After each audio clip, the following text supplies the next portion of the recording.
नाज़रीन अस्सलामु अलैकुम वरहमतुल्लाहि ताला बरकातुहू।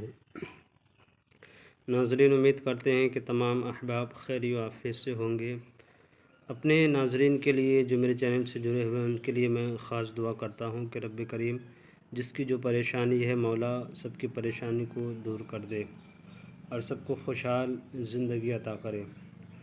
और मौला करीम से दुआ है मौला जब भी रहे ईमान की हिफाजत करते रहे लोग और जब दुनिया से जाएं तो ईमान के साथ जाएं।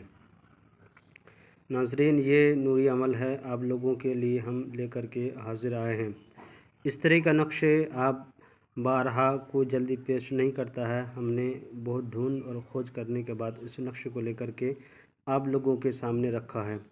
नाज़रीन करना कुछ यूँ है कि यह नक्शे जो है मैंने यहाँ लिखा हुआ है उर्दू में, बाईं साइड में लिखा हुआ जलने वाला जल जल कर मर जाएगा मगर आपका कुछ भी नहीं बिगाड़ सकता। जलन खोर से बचने वाला ये तावीज़ है। जो लोग आपसे हसद करते हैं, जलन करते हैं, आपसे जलन पैदा करते हैं, आपको दुश्मनी करते हैं, जादू चलाते हैं आपके ऊपर, नज़र बद करते हैं, आपको परेशान कर देते हैं, उसके लिए ये नक्शे है। या लोग आपकी दौलतों को देख कर के, आपकी शोहरतों को देख के, इज़्ज़तों को देख के जलन करते हैं, उसके लिए ये नक्श बनाया गया है। जलन खोर के लिए ख़ास तौर पे ये नक्श है।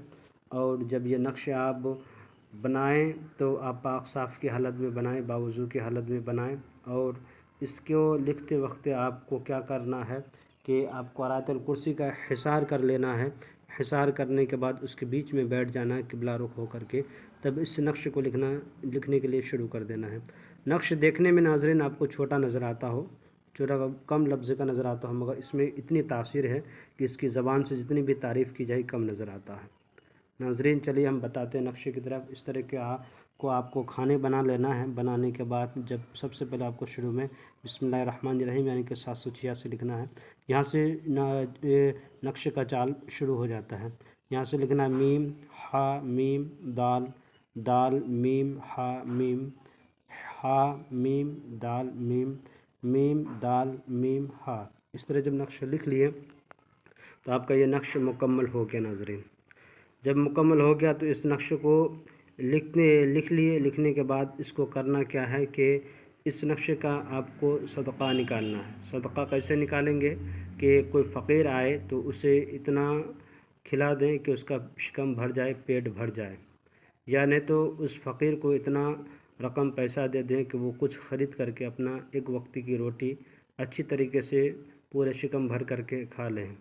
नाज़रीन जब ये नक्श आपने बना लिया, बनाने के बाद इस नक्शे के ज़रिए से आपके ऊपर न जादू कर सकता है, न सेहर कर सकता है, न कोई दुश्मनी कर सकता है, न जादू चला सकता है, न कोई ब्लैक म्यूज़िक चला सकता है। आपके ऊपर कुछ भी नहीं, आपका दुश्मन कुछ भी नहीं बिगाड़ सकता। जो हसद करते हैं वो आपका कुछ बिगाड़ ही नहीं पाएगा। चाहे कितनों भी हसद कर ले, कितनों भी जलन कर ले, इस नक्शे को आपके गले में रहेगा। और जब सदक़ा निकाल करके फ़कीर और मस्कीन को दे करके आप इस तावीज़ को अपने गले में पहन लें। इंशाअल्लाह ताला इसकी इतनी ताकत है, इतनी पावरफुल ताकत है, हासिदीन कितना भी हासद करेंगे आप के जलने वाला आपसे कितनों भी जलेंगे मगर वह आपका कुछ बिगाड़ नहीं पाएंगे। नाज़रीन ये नक्श जब लिखा करें तो आप पाक साफ़ की हालत में ज़रूर लिखा करें, उससे रूहानी ताकतें हासिल होती है। अगर पास में अगरबत्ती वगैरह है तो जला लिया करें, इससे खुशबू होगी, खुशबू होने से और रूहानी ताकतें आपकी मजबूत होगी। नाज़रीन ख़ुद लिखा करें इस नक्शे को, ख़ुद पहना करें और ख़ुद हासदों से बचने की कोशिश करें। इंशाअल्लाह ताला दुश्मन शिकस्त खा जाएगा, आपको कुछ बिगाड़ नहीं पाएगा। मेरे चैनल के नाज़रीन जो नए हैं उनसे मेरी गुजारिश है कि मेरे चैनल को लाइक और सब्सक्राइब कर दें, ज़रूरतमंदों को शेयर कर दिया करें। जब भी देखें तो पूरी वीडियो को मेरे नाज़रीन देखें ताकि आपको कोई भी बात छूट ना जाए। अगर एक भी बात छूट जाएगी तो फिर आपको इस्तेमाल करने में परेशानी होगी। आपका मैं शुक्रगुज़ार हूँ मेरे नाज़रीन जो इजाज़त चाहते हैं लाइक सब्सक्राइब कर दें, ज़रूरतमंदों को शेयर कर दें। खुदा हाफिज़।